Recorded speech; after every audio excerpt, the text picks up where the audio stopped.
Thank you very much, ladies and gentlemen. Please sit down.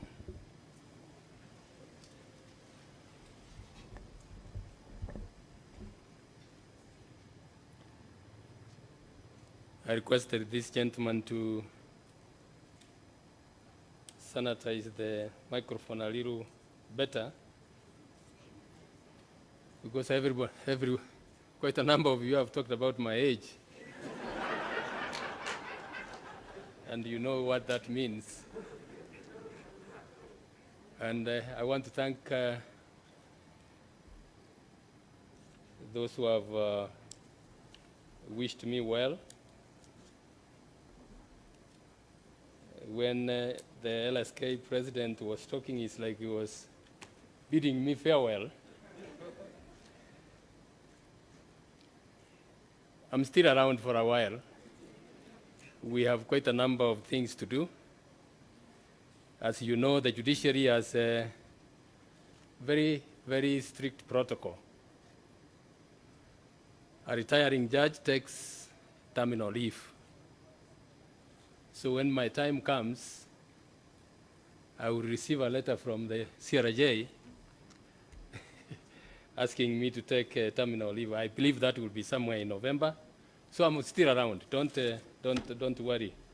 I'm still around, and we are going to meet in a number of functions. The Honorable Deadbeat Chief Justice, Justice Philomena Mwilu, the judges of the Supreme Court here present, the President of the Court of Appeal and the judges of the Superior Court here present, the Commissioners of the Judicial Service Commission, Mr. Aden Mohamed, the CS, East African Affairs, Mr. Uching, representing Mr. Mucheru, the CS ICT, Your Excellency, Franz McCann, the Netherlands Ambassador to Kenya, the Chief Registrar of the Judiciary, the Director of Public Prosecutions, Mr. Nudin Haji, the CEO of ESCC, Mr. Mubarak, the President of the Law Society of Kenya, all heads of the agencies of the NCAJ represented here, all protocols observed, ladies and gentlemen, good afternoon.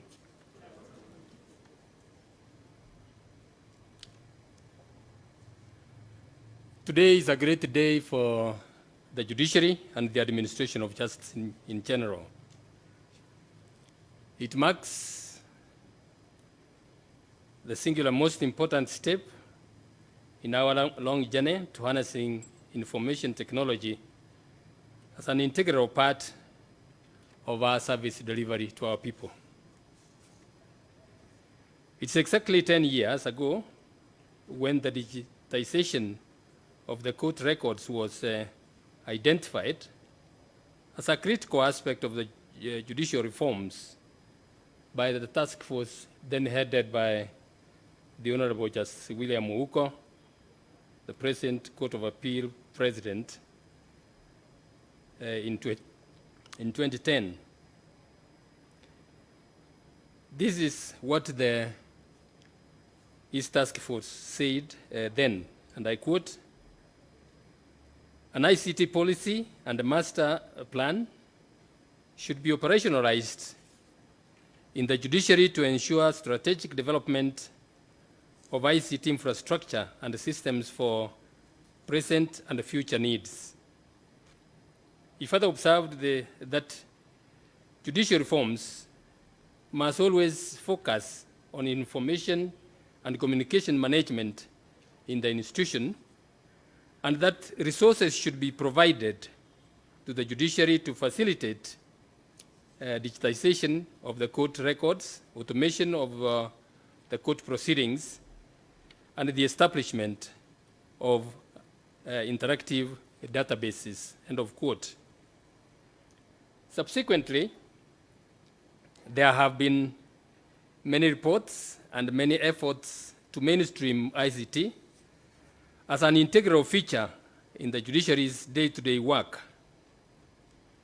For example, the Judiciary Information Communication Technology Committee, chaired by the retired Justice Philip Waki, even as far back as 2011, was spearheading many infrastructural and other initiatives aimed at mainstreaming technology in the judiciary. Along the way, countless pilot projects have been undertaken, most of them at the Milimani Law Courts, but the rollout of the extensive digitization has remained elusive, with one challenge being consistent over the years: lack of funds to move beyond the pilot stage. Some of these pilot projects have proven to be highly successful. The implementation of the e-filing system at the Milimani Law Courts, undertaken in close collaboration with Mr. Aden Mohamed, then CS for industrialization, and he holds that fort up to now, I believe, has, for instance, directly contributed to the improvement of Kenya's ease of doing business. I want to make a remark here that we want to do our very best. We are doing and we want to continue doing our very best, Mr. Aden, to have our country rank high in the ease of business, of doing business, so that we can attract investment. You have emphasized that. You have talked about the time it takes to finalize cases. And the figure, I mean, the number of 465 days are there in our records, and you have mentioned that. When in other jurisdictions, less than 200 days are taken in finalizing dispute resolution resolutions, so that investors can be attracted. This requires not only cooperation, but resources. And I'm sure that you will take the message that you have talked to the relevant authorities to ensure that we have resources so that we can go on. While most of these projects are yet to have a judiciary-wide impact, they have reaffirmed our institutional capacity to adapt to technology and to manage it for the benefit of our stakeholders. Indeed, it is from the experiences and the lessons learned in the pilots that we have reached where we are today. It has also been through the effort of the entire judiciary juggernaut, driven by the desire to succeed, that has enabled us to come this far. Ladies and gentlemen, from the onset, increased use of ICT has been identified as a key plank in our efforts to transform the judiciary into a modern, progressive institution that is succinctly responsive to the needs of the people we serve. The Judiciary Transformation Framework, launched in 2012 by the retired Justice Willie Mutunga, and my own blueprint, Sustaining Judiciary Transformation, were very clear on this. When I launched the SJT in January 2017, we shifted from the institutional building and the capacity development agenda that defined JTF, and focused on a service delivery agenda. SJT emphasizes the improvement in the speed and quality of service delivery in the judiciary by increasing efficiency and effectiveness at the individual and system levels.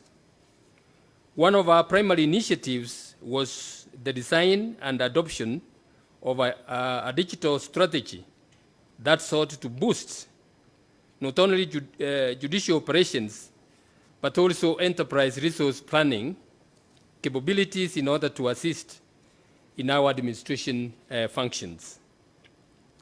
Central to this was the establishment of an ICT infrastructure that would support these initiatives, including provision of internet access to all our courts, as well as enhancement of our security and disaster recovery capabilities.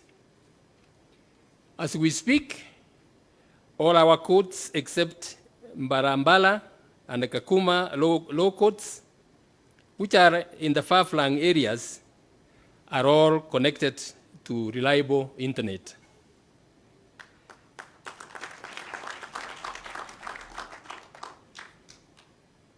These efforts are anchored on the Judiciary ICT Master Plan 2018-2022, an ambitious blueprint that once fully implemented will see the judiciary reap the full benefits of technology and dramatically improve our ability to deliver a service efficiently and effectively, as well as equitably. Equity is an important variable here. No matter how efficient and effective we become, it will do little good to the people of Kenya if, by having excellent ICT assets, such as what we are inaugurating today, it results in only a few privileged people being able to make use of it. If what we are launching today locks out sections of the community, or is discriminatory and shows partiality to a class of litigants, we will have failed. Conscious of this, we have taken care to ensure that everyone is well served by all the technological initiatives we adopt. I'll revert to that a little later. Ladies and gentlemen, the electronic filing system we are launching today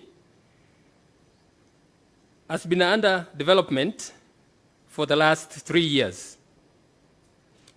It is a robust system that will fundamentally change the way judicial officers and judicial staff work, as well as the way court users interface with the courts. Even though case filing is the core function of the system, it represents a transformation that touches on almost all courtroom activities.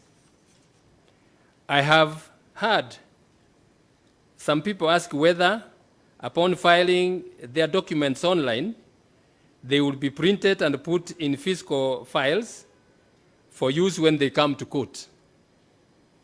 The answer to that is an emphatic no. The digitization is total, meaning that in the courtroom, all parties will access case materials online. Even when hearings are going on, all parties will have access to the documents online. Some people said they can always have their own physical files. That's fine. That's fine. Mr. Harvey, with your team, and I don't think that is going to be the case, or any other parties. If they want to have their physical files, that's fine. But for us in the system, for the judges and the magistrates and everybody in the judiciary, we will only have electronic files. This means that the operation of the court registries, as we know it today, will drastically change. Court documents previously stored and retrieved in physical files will henceforth be stored and retrieved in soft form from the digital registry. This system, which I'm proud to say, has been designed, developed, and implemented by our own Judiciary Directorate of ICT, has many advantages and is expected to significantly impact on the speed, accuracy, and efficiency of service delivery. One of the significant advantages of digitization is the assurance of the integrity of court files. Those who have been in the judiciary or in the legal system for a while will tell you that we have had serious challenges of even some some documents, not even by any malicious act, just getting misplaced from the file. Some of them happen to be even exhibits, which, if parties had not kept any records, it becomes extremely difficult to end a matter. So with that, and even some proceedings or court records not having all the documents, as a result, we have had quite a number of challenges. But with the digitization, that problem will be overcome, and we'll be able to move on. You have also, and I'm sure quite a number of practitioners here and even the litigants know the challenges we have had and the frustrations we have had with the misplacement and loss of files. Let me confess here that sometimes the files don't get lost. Malicious acts of some of our staff, in collusion with the outsiders, those who perhaps don't want their cases to go on, or for one reason or the other, don't want a file to come before the judge, just take a file from its bundle and puts it in a long bundle. And it takes a long time, and sometimes even after some time, that same fellow pulls that file and says, oh, the file we have been looking for is here. That is something we are going to go over, and it will be a thing of the past. And I think that is a significant advantage. The other challenge stakeholders in the justice sector have faced is the authentication of court orders. We have occasionally had situations where orders have been issued for the release of accused persons or those who are in remand in prison. And quite genuinely, the prison authorities look at some of the documents, depending especially on the typeset, and wonder whether or not they are genuine. And it takes quite a while. You find that sometimes somebody has been released, and it takes about 2-3 days for him to be set free from prison, because the prison authorities wanted to make sure that the order they are acting on is authentic. The system we are launching today will seamlessly integrate with all major stakeholders, such as the Office of the Director of Public Prosecutions, the Prisons Department, and the Probation. And I've asked my ICT people to find a way of how we can integrate with the Lands Office, because the title deeds that we are given as security for bond or bail, we want to be sure that they are authentic, because we have run into problems with some of them which are not authentic. So we will have we want to find a way of integrating with the Ministry of Lands and be able to sort out that problem. I'm happy to note that the ODPP have done their best, and you will see from the demonstration they will show us here, they will be the first stakeholder to integrate with our system. And from the comfort of your office, Mr. DPP, and your people, you will be able to file the charge sheets and other documents, and you don't know how much that will save the public in terms of time and the anxiety of having to wait for a very, very long time. If I say here that there are cases, there are times when we have come to court, you get magistrates waiting for the accused persons are in court cells, but the file has not come from the office of the ODPP. And it takes several hours before such a matter is dealt with. With that integration, that will also be a thing of the past. The system has many other facets to it.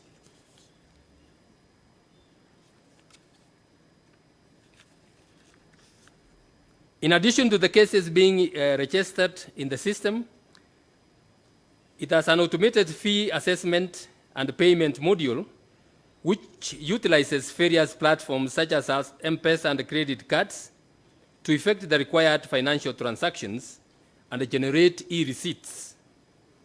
This will minimize the pilferage of court fees and help us to work efficiently.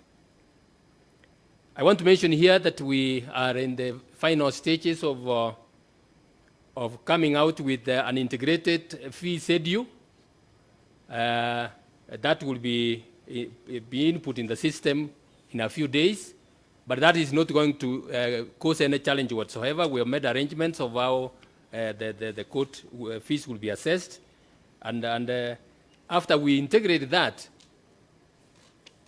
parties and particularly lawyers, you can file your documents even over the weekend from the comfort of your office, pay fees electronically, and get a case number while you are seated there during the weekend. Other important features include the indexed retrieval and viewing model for judges and magistrates to access documents, the ability to search for cases, and an integrated court calendar. Many litigants, including our brothers and sisters in the diaspora, never get to know what transpires in the hearing of their cases. Since court records are public documents, we will in future make it possible for the public, upon payment of the requisite minimal fees, be allowed or be given access to peruse the court file online. Ladies and gentlemen, as you know, time is among the court's most valuable resources. Our digitization efforts, therefore, must not only merely pander to the prestige of achieving global standards in use of technology, exciting though that is, but also ensure that it adds in improving our efficiency, leading to quicker resolution of the disputes before us. An integral companion of e-filing is the case tracking system, which has been mentioned, which we have already introduced in 60 court stations across the country. The remaining 72 stations will be using the system by end of October this year. The court tracking system involves the monitoring and the managing of cases in the court docket from the time the case is filed to the moment it is finally disposed by either trial, settlement, or otherwise. When optimally used, it ensures that all cases progress swiftly without unnecessary delay, and feedback is given to the judiciary leadership when challenges occur in any of our courts. An integral part of the case tracking system is a messaging service that allows us to send updates to our clients through SMS. The clients can themselves prompt the updates by sending SMS with the case tracking number to the short code number 22490. So you can see we are going to offer services. Even litigants who want to know the status of their case. All they need is to send an SMS, and it will be responded to, and they will be told what is happening, instead of having to travel long distances to come and peruse the court file to know the position. Besides the case tracking system, the judiciary is also implementing a digital court recording and transcription system in 32 courtrooms around the country. 6 courtrooms in the commercial division of the High Court at Milimani are already operational, while installation is currently being done in another 26 courts, including the Anti-Corruption Court in Nairobi. The full implementation of this system will bring an end to the manual recording of court proceedings. The audio recorded proceedings will thereafter be passed on to transcribers who, through strict and elaborate procedures, will prepare the official court records in text form. The judiciary has partnered with the Ministry of ICT through the Achira project, which will engage quite a number of our youths in doing the transcription, thereby providing employment to thousands of our young people. Mr. Cheng, I want you to express our sincere gratitude to the CS, Mr. Mucheru. He spoke to me this morning, and he tendered his apologies that he was not able to come, for the support we have received from the ministry. We want to continue that partnership, and we trust that it is going to assist us a great deal. We have a lot of work still to be done, so we need your assistance.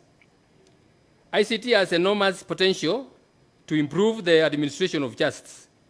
Indeed, we have seen it come in handy in the enabling justice delivery in the face of the COVID-19 crisis. We have, since the onset of the pandemic, established virtual courts and engaged litigants through online meeting applications. Hundreds of cases have been heard successfully, despite open court activities being significantly reduced in the wake of the pandemic. You have already heard about how we have had quite a number of applications and appeals online. I have received messages from quite a number of your members, Mr. Harvey, who are very happy that they can be able, to argue cases and don't waste any time at all. We know our city. It takes almost 45 minutes for one to drive from Westlands to come to court. Then he waits in court for the court to get to his case. And then once the matter is finalized, which takes about 30 minutes, he has to drive for another 45 minutes to 1 hour back to his office. All that will be time saved, and I have received quite encouraging messages from litigants and the lawyers, and we want to all work together and be able to help, to expedite service delivery. The coronavirus pandemic has, in a way, become a blessing in disguise. Among the many long-term implications of our increased use of technology is that moving forward, we will no longer require expert witnesses such as the government chemists, pathologists, ballistic experts, and the handwriting experts to appear in court in person. Quite a number of my colleagues here, the trial judges, know how many times we adjourn cases because these witnesses are not able to come. We have a handful, is it 2 or 3 handwriting experts in the country? Ballistic experts are, I don't know, they can't be more than 5. And you find that the cases are adjourned several times, not because these witnesses don't want to come to court, but because they are engaged in other places. A witness, if the same witness is testifying in Mombasa, he needs 2-3 days to travel there, to have, then he is heard, and their evidence normally takes hardly 15 minutes before they come back. I have given firm instructions that going forward, these witnesses will not be summoned anymore. Even if we are having a physical checking of evidence in court, those particular witnesses, we will have to take their evidence online so that we save time. I mean, it will be a pleasure, I'm sure, to our doctors to be told that, look, give us 15 minutes of your time. From the comfort of your clinic, just be there at 10 and testify, and we will be done. These are great advances, and I'm very happy and excited about them. These advances are carefully guided by a robust judiciary ICT policy, whose overall objective is to provide a governance framework for the acquisition, use, and disposal of ICT in the judiciary. Key objectives of the policy include ensuring that the security of our data and the information is guaranteed. Indeed, even as we launch this initiative today, one of the most recurrent questions is whether the integrity of the materials filed and stored electronically will be maintained at all times. This has featured. You will recall Mr. Harvey and your team, especially the chair, the Nairobi chapter of the Nairobi branch of the Law Society. We have had meetings on this, and you have actually raised this issue because it's a great, an issue of great concern. I want to assure you that the integrity of the court record will be ensured. Besides the routine security protocols like redundant systems, strong access controls, and encryption, we have implemented specific security measures that reflect global best practices in the data security. Of course, it will be fully hardy for me to enumerate those measures here for obvious reasons, but rest assured that security has been taken care of, and we will have no problem at all. We cannot expect an undertaking of this magnitude to be implemented without any hiccups, either in the performance of the technology or the ability of the people to use it properly. Besides, it is consistent with human nature to be apprehensive about change, sometimes even to the extent of resisting it, only to embrace it later enthusiastically and continue. You know, this plan of technology has been around. When it started, quite a number of us judges, especially the old fogies, had a few problems. I remember one of my colleagues, whom I will not mention, you ask him for his email address, and he tells you it is confidential.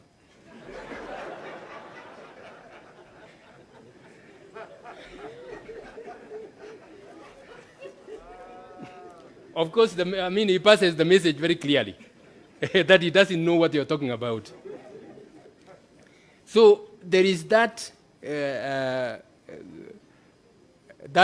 fear of the unknown, and not appearing. And you know, judges and lawyers, we are known as learned people. So to be seen to be ignorant in some of these issues, you don't want to show to the rest of the public that you are ignorant in this. But I want to say this.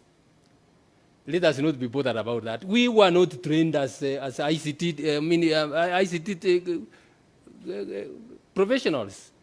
We are trained as lawyers.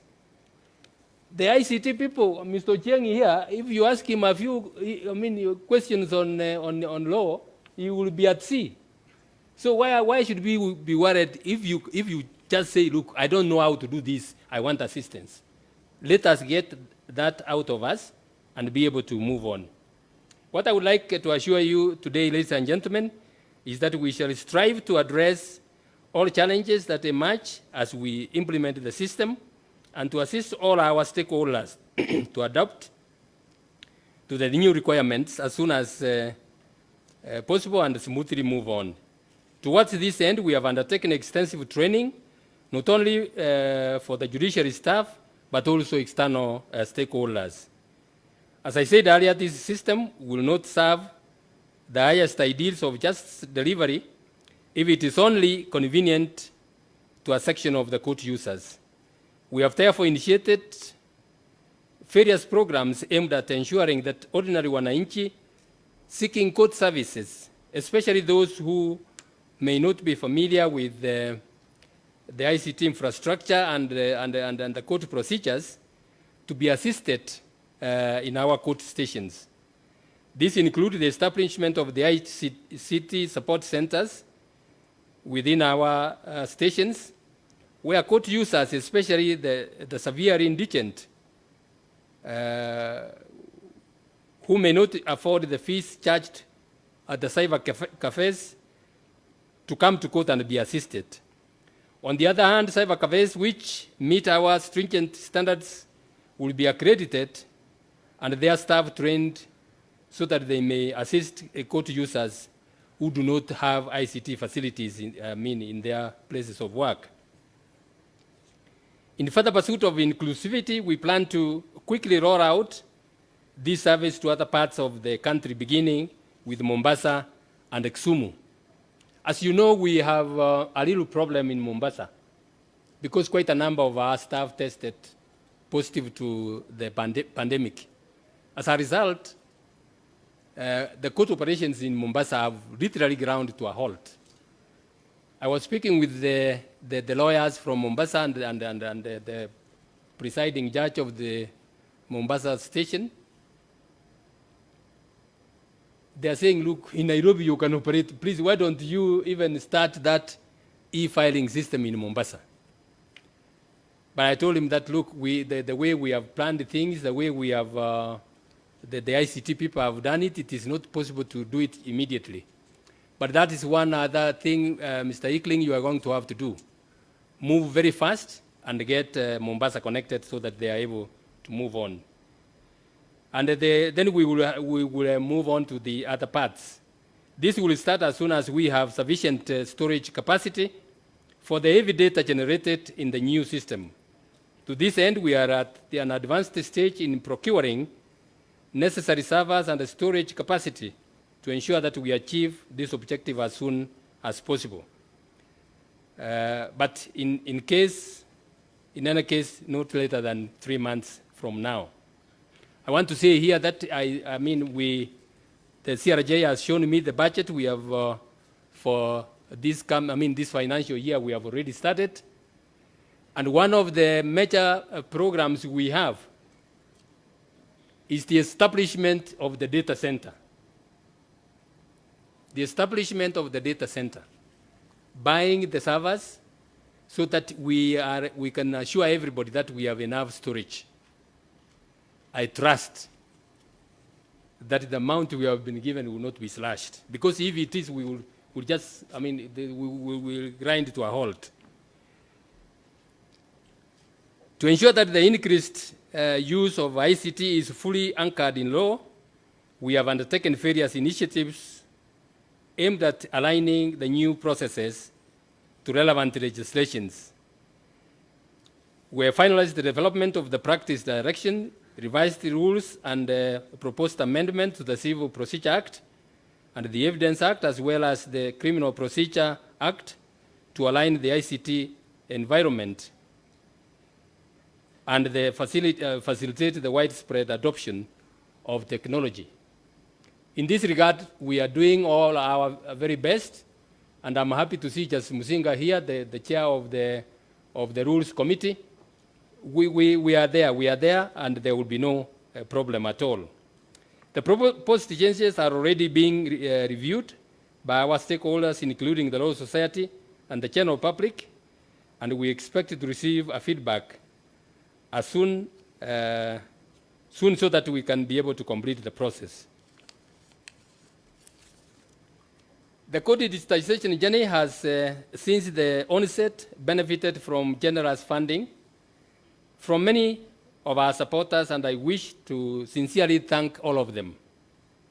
I would like to single out the International Development Law Organization for their support and the e-filing initiative from the start, as well as the United Nations Office on Drug and Crime, GIZ, the World Bank, through Judicial Performance Improvement Project, and the Government of Kenya for the support we have received so far.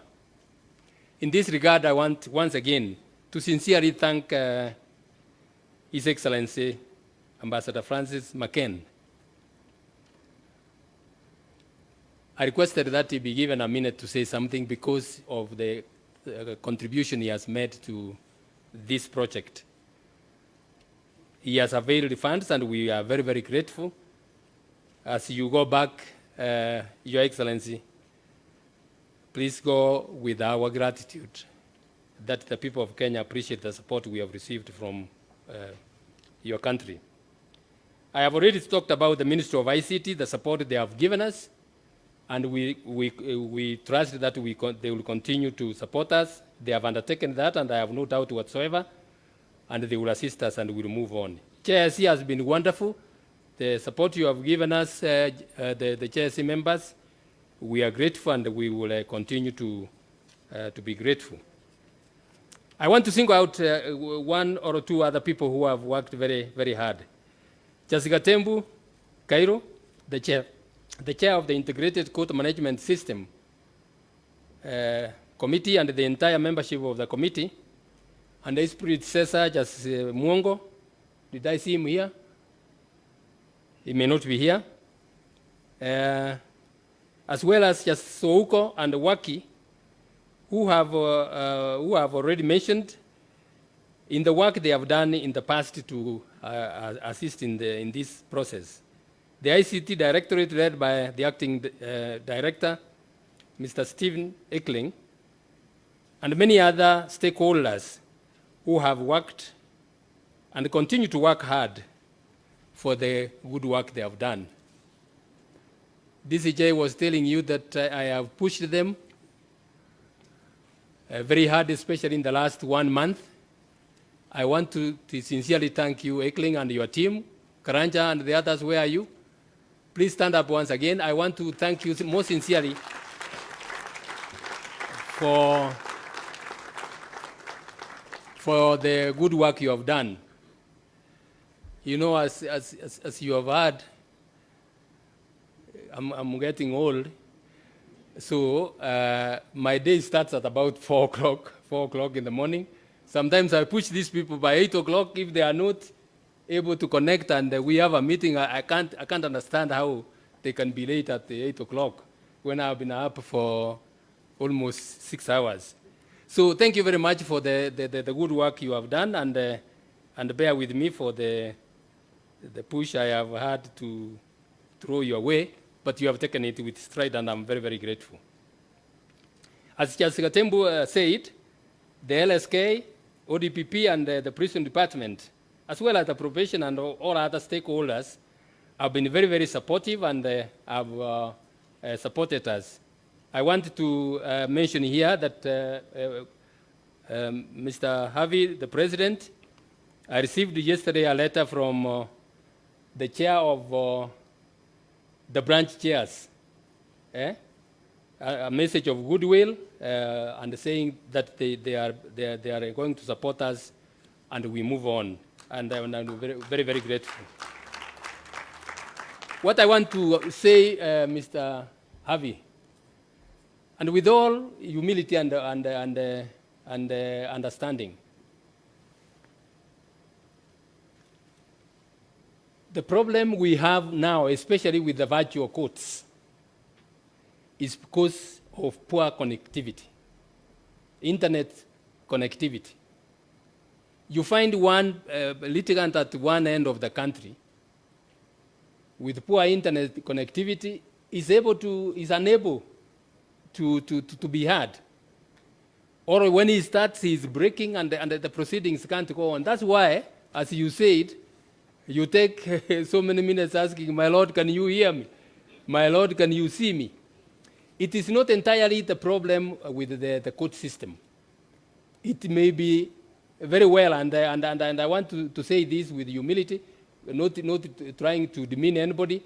It may be very well the problem with internet connectivity from your offices. Going forward, as we have said, we have no choice, we can't go back. Ask your members to try their best and get stable internet connectivity.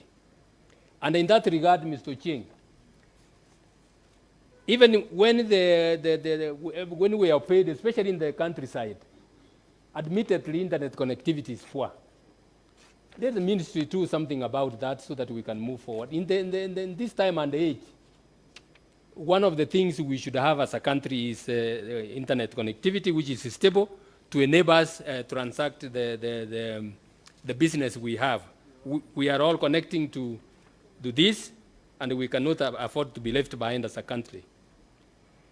I conclude my speech with the great hope that this system will generate the necessary impetus to fully integrate ICT into all the justice processes. Honorable judges, judicial officers, ladies and gentlemen, with regard to the use of technology, the proverbial hour is here with us. I'm happy to note that we are all gradually embracing these changes, and we are going to move forward. As the DCJ said, we cannot afford to go back. We cannot afford to be left behind. As a matter of fact, as an arm of government, we should have gotten here more than even 10 years before. And I'm sure our members of parliament some of them must be listening to me. What the judiciary requires is some reasonable funds to be able to run its operations. You have heard the Minister Mr. Aden, how they are being pushed by the investors to ensure that court processes are fast. Because if the court processes are not going to be fast, no investor will be interested in our country.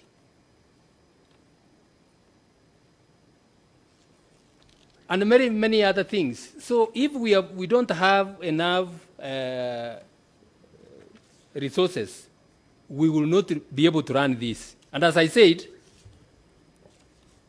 we are here today courtesy of IDLO. If we can't get funding, I'm sorry to tell you, if we can't get funding, this project will fall in another 1 or 2 years. And I'm sure that is not what we want. When I say this, some people think that I have, the media say the CJ cries for this and that. I will continue crying for the Kenyan people. The judiciary budget is hardly even 1% of the entire country's budget. And I was telling the CRJ to tell Treasury that Article 173, which requires that the judiciary budget be deposited in the judiciary fund as soon as the budget is read, because we live in this country and we know that funding may be a challenge at times. And I asked the CRJ to tell the Treasury that, look, you can hold the salaries and remit it to us monthly. But the development funding, like the amounts we need for this kind of project, please give it to us up front so that we are able to plan. If I may tell you, in November last year, we were at the final stages of completing procurement for servers that we so badly need. Just before we issued the tenders, we approved the tenders, we had a budget cut. And surprisingly for me, the budget cut, which was supposed to be 30% across the board, the vote for ICT was 100%. So what that meant is that we were thrown back into total disarray. We could not go on. I have said we are here today courtesy of IDLO. If we have no funds, we will not move on. I'm sure the members of parliament are listening to me. The service delivery, the judiciary service delivery is to the people you represent. You don't give us enough resources, the cases will drag on for long, long periods. Let me end there. Ladies and gentlemen, thank you for listening to me. And I want to thank all of you for finding time to come, especially during this period when quite a number of people are scared, like myself, to get to places where you can easily get infected. But we are doing our very best. And all I want to urge is that let us take this pandemic seriously, especially our people in the countryside. Quite a number of people are, what do they say? EO. And they are walking around comfortably. And we take it lightly. Wait until it knocks in your home. Then you will say, yes, there is a problem here. Let us take this seriously. Let us cooperate with the Ministry of Health and take care of ourselves as we move forward. May God bless you abundantly. Thank you very much for listening to me.